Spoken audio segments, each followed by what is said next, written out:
এটা ছিল last exam. খুশি ছিল, কিন্তু তার সঙ্গে ছিল একটু দুঃখ, বুঝতেই পারছো। লাস্ট এক্সাম, ইউনিভার্সিটি লাইফের লাস্ট এক্সাম গাইস, বুঝতে পারছো। চললাম আমার ব্যাগের কাছে, এই আমার ব্যাগ নিলাম, চললাম রেডি। আমার বাহনটা কই, বাহনটা মনে মনে একটু কষ্ট হচ্ছে। বাহন, এই যে আমার বাহন রেডি। চললাম আমি এরপর। এই বাপরে, ইউনিভার্সিটি দেখছো গাইস, দেখো দেখো কি সুন্দর রাজহাঁসেরা একে অপরকে ছেড়ে থাকে না, সবসময় একসাথে থাকে। এটা হচ্ছে আমার ইউনিভার্সিটির ক্যাম্পাস।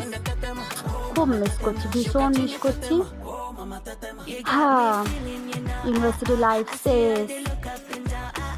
এরপর লাইফে যত টেনশন, যত ঝামেলা, ওহো, দেখি আমার একদম মন ভরে গেল। এটা একটা স্মৃতি হিসাবে থেকে যাবে, সেই জন্য এটা বানানো ভিডিওটা। আর এই দিনে যা কষ্ট হচ্ছিল সে তো বলে বোঝানো যাবে না, এক্সপ্রেস করা যাবে না, এত কষ্ট হচ্ছিল।